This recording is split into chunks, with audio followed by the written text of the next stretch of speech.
Hi friends, क्या हाल है। एक बार फिर से स्वागत है आपका मेरे ब्लॉग में। तो आज का मेरा दिन कैसा गया, थोड़ा सा उसके ऊपर चर्चा करेंगे। आज मुझे इंटरव्यू लेने के लिए बोला गया और मुझे सीवीज़ दिए गए थे। पहले मैं बता देता हूँ कि जो सीवी मुझे दिए गए थे वो आउट ऑफ 45 में से सेलेक्टेड थे। मतलब जिस पोस्ट के वैकेंसी के लिए हम लोग देख रहे थे उसमें से सिर्फ 45 में से 5 या 7 लोग ऐसे मिले जिनका हम इंटरव्यू ले सकते थे, और उसमें से कितने सेलेक्ट होंगे वो भी मुझे नहीं पता। जिस प्रोफाइल के लिए हमें चाहिए थे उसके लिए हमें कैंडिडेट का मिलना थोड़ा सा टफ़ हुआ, मुश्किल हुआ।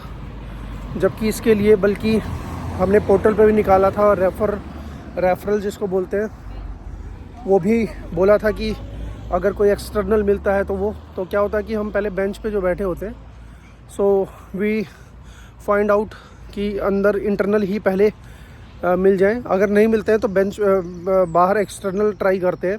लेकिन फिर भी इतना सब करने के बाद भी आउट ऑफ 45 हमें मतलब 5-7 कैंडिडेट ही ऐसे मिले जिनका हम इंटरव्यू ले सकते हैं। तो ये देखो कि कंपटीशन कितना ज़्यादा चल रहा है आज के टाइम में। सिर्फ इसीलिए कहता हूँ कि सिर्फ डिग्री करने से काम नहीं चलेगा। फ्रेशर्स जो हैं प्लेसमेंट हो जाती है तो वेल एंड गुड है, लेकिन अदरवाइज़ अगर उनका गैप हो जाता है तो काफ़ी टफ मामला रहने वाला है। ऐसी बात नहीं है कि सफलता नहीं मिलती है, सफलता मिलती है कहीं ना कहीं। मतलब कहीं ना कहीं अगर बात करूं, टाइम लग जाएगा, प्लेसमेंट भी हो जाती है, लेकिन गैप अच्छी बात नहीं है, पहली बात। और अगर किसी कंपनी में हो जाता है तो काफ़ी लेट होता है। ये फ्रेशर्स के लिए है।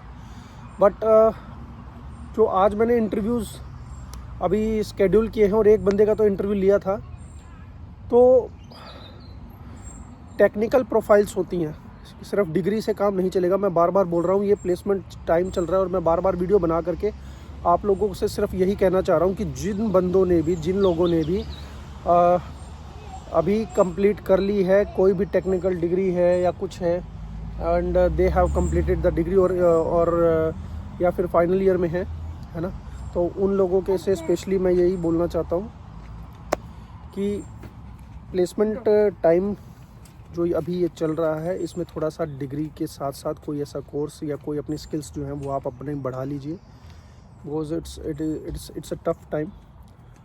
और इंडिया में तो कंपटीशन लेवल इतना ज़्यादा है। मेरे अभी यहाँ लंदन में जो बगल में जो रहते थे एक, तो उन्होंने यहाँ 8 महीने जॉब सर्च की है, उनको जॉब नहीं मिली। अभी फाइनली उन्होंने डिसाइड किया इंडिया वापस जाने का, तो वो जा चुके हैं और वहाँ पे भी उनको जॉब नहीं मिल रही है। तो सिर्फ डिग्री से काम नहीं चलने वाला। स्किल्स जो है अपने सीवी में सबसे पहले ऊपर मेंशन करो कि मेरा जो सीवी है, किसी के पास इतना टाइम ही नहीं है कि आपका पूरा सीवी नीचे तक जा कर के देखेगा। तो जहाँ बल्कि आप अपना नाम लिखते हो तो वहाँ पे सबसे पहले उसके नीचे अपनी स्किल्स लिखो कि मुझे कोर ये आता है, ये लैंग्वेज आती है, जावा आता है, डॉटनेट आता है, सर्विस नाउ आता है, या कुछ भी जो आपको आता है, ठीक है, लाइनक्स है, विंडोज़ है, जो कुछ भी आपको आता है वो सब अपना मेंशन कर दीजिए। और जितना शॉर्ट में लिखेंगे उतना ज़्यादा अच्छा होगा, क्योंकि किसी के पास इतना टाइम नहीं है कि आपका पूरा जो सीवी है वो नीचे तक जा कर के पढ़ेंगे। तो ये था। मतलब मुझे भी अभी तक आइडिया नहीं था, क्योंकि मैं काफ़ी टाइम से सिर्फ अपनी जॉब पे ही फोकस कर रहा था। बट अभी जैसे मैंने ये चैलेंज देखा, ये कंपटीशन देखा कि आउट ऑफ 45, और वो तो सिर्फ वो है जो मेरे पास थे, जो मेरे पास सीवीज़ आए थे। और जिन वैकेंसीज़ के लिए हम लोग देख रहे हैं तो उसके लिए इंटरनली एक्सटर्नली एम्प्लॉइज़ जो मिल रहे हैं वो मिलना बहुत मुश्किल है। तो काफ़ी टफ़ चैलेंज है। तो इसीलिए मैं बार बार कहता हूँ कि भाई लोग पढ़ लो, पढ़ने के बाद अपना जो भी है अपनी स्किल्स बढ़ाओ, अपना सीवी को मजबूत बनाओ, अपना डिग्री जो आप लोग करते हो उसके साथ साथ ही कुछ करो। ये नहीं कि डिग्री होने के बाद, मैं तो आप लोगों को काफ़ी ज़्यादा टिप्स देता हूँ कि ताकि आप लोग सक्सेस हो जाओ, अपने टाइम को वेस्ट मत करो। अभी जो मैं देख रहा हूँ कि इतनी ज़्यादा पॉपुलेशन होने के बाद जब पास आउट होकर के निकलते हैं बच्चे, कंपटीशन लेवल इतना बढ़ गया है, गवर्नमेंट में जॉब्स है ही नहीं। प्राइवेट में क्या करते हैं, कुछ बच्चे गवर्नमेंट की तैयारी में लग जाते हैं, कुछ बच्चे पैसे के पीछे भागते हैं।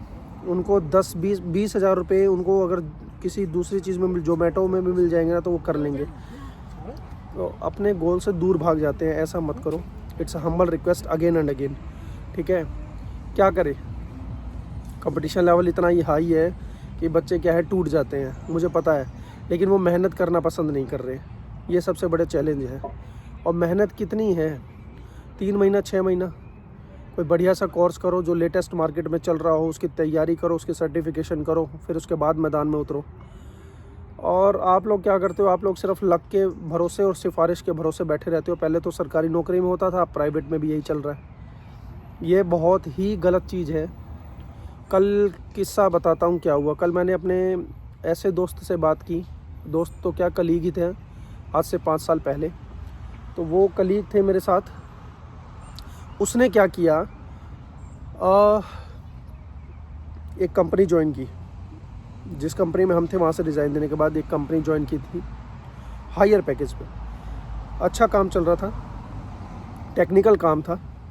और पहली वाली कंपनी से ऑब्वियस सी बात है कि 40-50% हाइक मिलता ही है जब भी हम कंपनी स्विच करते हैं। तो वहाँ पे उन्होंने की, तो उन्होंने वहाँ पर भाई साहब ने क्या किया, उसको वहाँ पे 6.5-7 लाख का पैकेज मिला था, 6.5-7 लाख का, ठीक है, इंटीग्रेशन इंजीनियर का। वहाँ पे वो उसको जॉब मिली, काफ़ी अच्छी उसकी जॉब चल रही थी। तो या तो वो बंदा पहले से ही ट्राई कर रहा था या उसके पास ऑफ़र आया दूसरी कंपनी से 10-11 लाख का।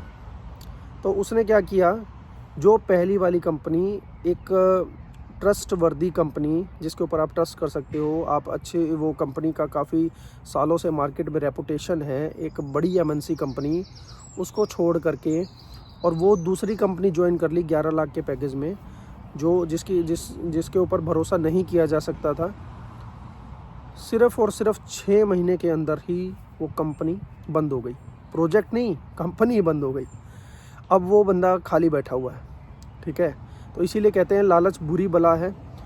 आपको दिमाग लगाना होगा कि आप कम से कम ऐसी अपने, जब भी आप डिसीज़न ले इस तरह का, तो आपको कम से कम ये सोचना होगा कि जो आप कर रहे हो वो ठीक है या नहीं है। कई बार क्या होता है कि आपको चीज़ अच्छी मिल रही है, क्वालिटी अच्छी मिल रही है, तो आपको थोड़ा सा अगर पैकेज कम भी मिल रहा है तो आप उसमें बैठे रहिए। और जो हाल इसके साथ हुआ, ये मैं नहीं चाहता कि किसी दूसरे के साथ हो, तो ये मेरी एडवाइस है। एक चीज़ का और ध्यान रखना, हम इंसानी नेचर जो हमारा होता है वो क्या होता है कि हम किसी की बात सुनते हैं तो ज़्यादा से ज़्यादा महीना 2 महीना बाद भूल जाते हैं। फिर कोई मिलता है, फिर हमारे अंदर एक कॉन्फिडेंस आ जाता है, फिर उसके बाद 2 महीने में अपने किसी काम में व्यस्त हो जाते हैं। तो ये इंसानी नेचर है, ठीक है। तो मेरी वीडियोज़ बनाने का यही मकसद होता है कि आप जब इस तरीके की वीडियोज़ महीने 2 महीने में किसी के पास ये पहुंचती होगी तो ज़रूर वो बूस्टअप होता होगा और कहीं ना कहीं ये सोचता होगा कि मैं किस राह पे हूँ, किस रास्ते पे हूँ, मैं सफलता से कितनी दूर हूँ, क्या मुझे मंजिल मिली या नहीं मिली, ऐसे वगैरह वगैरह 100 क्वेश्चंस आपके दिमाग में आते होंगे। भले ही आप कोई डिग्री कर रहे हो, ठीक है, टेक्निकल नहीं, नॉर्मल बीए कर रहे हो, कॉमर्स कर रहे हो, बीएससी कर रहे हो, लेकिन आप अपना एक भविष्य आगे तय कर लीजिए कि मुझे अगले 10 साल में कहाँ पहुँचना है। उसके हिसाब से आप उसकी कैटेगरी बनाइए, मुझे ये करना है, इस तरीके से बनेगा, तब जा कर के एक आप अपनी लाइफ में कुछ कर पाएंगे। और अगर सिर्फ़ और सिर्फ किस्मत के भरोसे, सिफारिश के भरोसे ऐसे बैठेंगे तो फिर शायद मंजिल मिलना तो क्यों दूर, आपके पास जो होगा वो भी आपसे खो जाएगा। किस्मत के भरोसे मत बैठिए, ठीक है। अपने आप को बिल्डअप करने के लिए कुछ करना पड़ेगा, ठीक। सिर्फ ये नहीं कि इस चीज़ में उसने ये किया तो मैं ये कर लूँ, वहाँ से मुझे लगता है कि कुछ आ जाएगा तो मैं कर लूँ। और कुछ लोग हालात के चक्करों में टूट जाते हैं, जो कर रहे हैं उसे बीच में छोड़ देते हैं। तो ये सब नहीं करना। तो अभी प्लेसमेंट का जो टाइम चल रहा है, तो इसको बिल्कुल आपको टाइम को यूटिलाइज़ करना है, अपनी तैयारी करनी है। ऐसा नहीं सोचना सबकी हो गई, मेरी क्यों नहीं हो रही है, सबकी होगी। थोड़ा सा अपने ऊपर भरोसा रखिए और लास्ट में फिर यही कहूँगा, चक दे फट्टे।